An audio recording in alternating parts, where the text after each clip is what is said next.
au wanaume. Badala ya waletee hii chakula na waletee pesa za madawa, kazi yao ni kuzunguka wakisema hii mwanamke anaitwa Warugoro anatusiana. Niwaambie hao wanaume watatu kuwanyorosha, nitaendelea kuwanyorosha. Ile siku nitatusi raia, hiyo niulize swali. Na nitanyorosha nyinyi kwa sababu shosho macho yake haioni, haezi soma katiba ajue haki yake.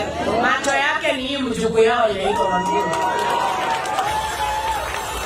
Kisikia nimesema hospitali haina dawa, jua hakuna dawa. Na muambie kama kutusiwa kwa Kikuyu tunasema Dego ile mumioni, ego ile ke, miake. Tunasema kwa jamii wa Kikuyu, mnyama akichaka haichukii ule mtu ameiona, inachukia ule anatangaza kuna mnyama wa pori, mnyama hatari wa porini. Sasa hii wanaume wajazoea siasa ya wanawake. Sasa waambie hizo biraka zao wananiweka. Nimeziosha na Omo na Eli. Nimezikataa. Na usijue na mtu propaganda, Warugoro ni mzuri, kazi anafanya, anapenda watu lakini anatusiana. Mimi nanyorosha hii wanaume hii ya siasa. Na ni wakora, bure kabisa. Hawasaidii nyinyi. Dedi ameleta pesa ya wazee. Hakuna. Kazi yake ni kuzunguka, anaishi alunusura kikula pilau kule. Ukimuuliza pilau hii ameletea shosho. Wakile, hawapei shughuli. Mimi nikiuliza chakula ya wazee imetumwa hapa na Ministry of Devolution, inafika. Hakuna. Siku ilikuwa na corona, ule aliwapatia chakula. Mliona Dedi mahali? Mliona Kionjoni mahali? Mlijua Mutai hiyo siku? Saa hii ndio wamejua mama yenu anatusiana.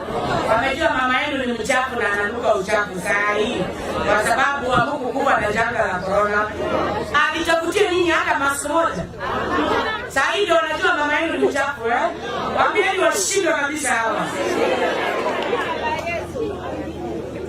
Ile siku mlifukuzwa kwa mbuzi, watu ya Kanyoni.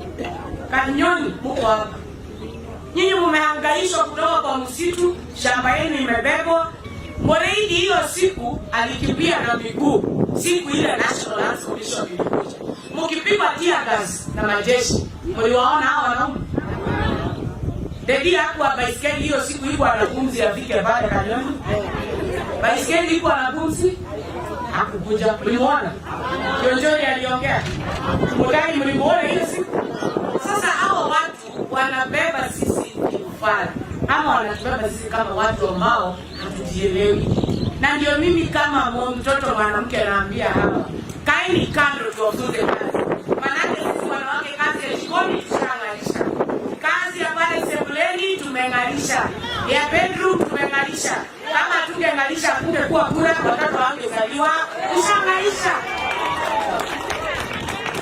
Sasa ile imebaki ni kazi ya ofisi kufanya nini? Tungarishe, si kweli?